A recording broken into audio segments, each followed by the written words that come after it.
అందరికీ నమస్కారం. నా పేరు సీతారామదాస్. నేను ఈరోజు శ్రీరాముని వంశవృక్ష చరిత్ర చెప్పబోతున్నాను.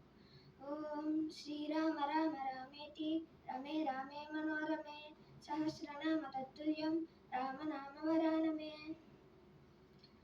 బ్రహ్మ కొడుకు మరీచి, మరీచి కొడుకు కశ్యపుడు, కశ్యపుడు కొడుకు సూర్యుడు, సూర్యుని కొడుకు మనువు, మనువు కొడుకు ఇక్ష్వాకుడు, ఇక్ష్వాకుని కొడుకు కుక్షి, కుక్షి కొడుకు వికుక్షి, వికుక్షి కొడుకు బాణుడు, బాణుడి కొడుకు అనరణ్యుడు, అనరణ్యుని కొడుకు పృథువు, పృథువు కొడుకు త్రిశంకుడు, త్రిశంకుడు కొడుకు దండుమారుడు, దండుమారుని కొడుకు మాందాత, మాందాత కొడుకు సుసంధి, సుసంధి కొడుకు ద్రోసంధి, ద్రోసంధి కొడుకు భరతుడు, భరతుడు కొడుకు అసితుడు, అసితుని కొడుకు సగరథుడు, సగరథుని కొడుకు అసమంజసుడు, అసమంజసుని కొడుకు అంశుమంతుడు, అంశుమంతుని కొడుకు దిలీపుడు, దిలీపుని కొడుకు భగీరథుడు, భగీరథుని కొడుకు కకుత్సుడు, కకుత్సుని కొడుకు రఘు, రఘు కొడుకు ప్రబుద్ధుడు, ప్రబుద్ధుని కొడుకు శంకనుడు, శంకనుని కొడుకు సుదర్శనుడు, సుదర్శనుని కొడుకు అగ్నివర్ణుడు, అగ్నివర్ణుడి కొడుకు శీఘ్రవేదుడు, శీఘ్రవేదుని కొడుకు మరువు, మరువు కొడుకు ప్రశిష్యకుడు, ప్రశిష్యకుని కొడుకు అంబరీషుడు, అంబరీషుని కొడుకు